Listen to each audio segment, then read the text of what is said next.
Hello, I'm Dr. Judy, and today, as part of the Champaign County Barn Tour, we are visiting the quilt exhibit. Today I have with me two avid quilters, Marilyn Hildebrand and Jane Channel. They both have been nice enough to bring us a quilt, and they are going to tell us all about them. Jane, would you like to tell us about this slave quilt? I surely would.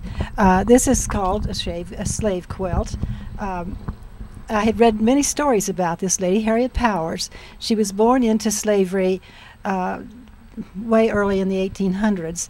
And then after the war, she had made this quilt, and she had shown it at a showing, and some lady wanted to buy it. And she said, "Oh, I just can't sell my quilt." And then after that, they got so poor, and she went back to the lady that wanted to buy it, and she said, that I have to have $10 for this quilt. And the lady said, "But I can't give you $10, I can only give you $5.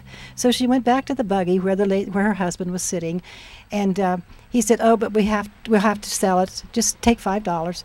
So she went back, and the lady said, "Yes, I will give you $5 for it.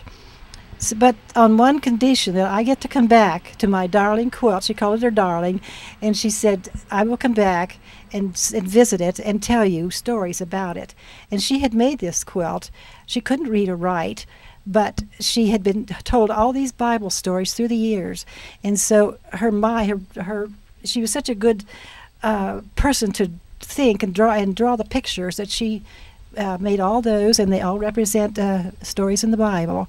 And I've just loved this quilt, and I don't think you could buy another one now. The original quilt, this is in the Smithsonian Museum in Washington, D.C., and to think that her quilt has lived this long, I just really think it's a wonderful thing. Harriet Powers is still alive in our quilters' world. I hope she knows that. Thank you. You're very welcome. Marilyn, it's now your time. I once made a mistake not too long ago of asking Marilyn, when I see a quilt, I often wonder how long it took to make. And I said, "Marilyn, how long does it take to make a quilt?"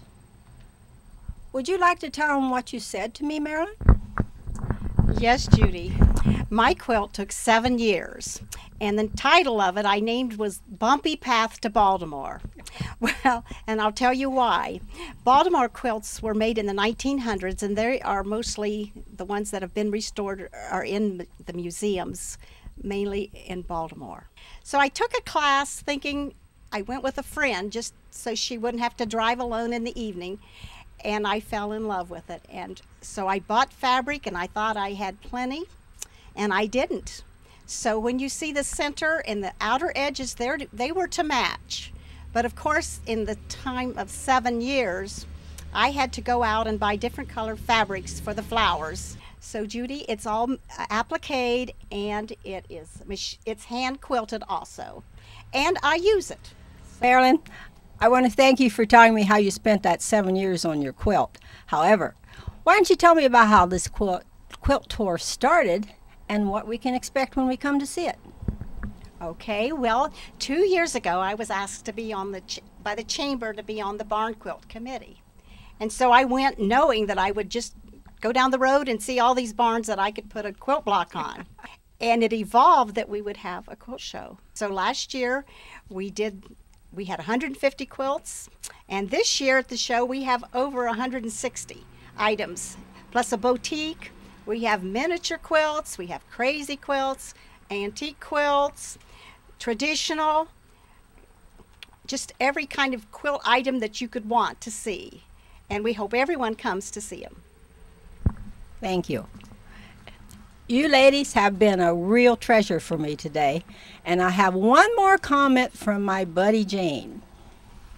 Well, I have told my daughters, if anything happens to me, you come in there and get those quilts, and because no second wife is ever going to sleep under one of my quilts. She can just make her own.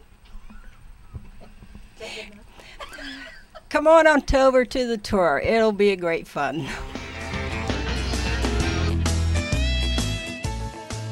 Down the Road is brought to you in part by Prince Agra, makers of Omnigen AF, advancing animal nutrition for healthy animals, and Woodruff Enterprise of Springfield, Ohio,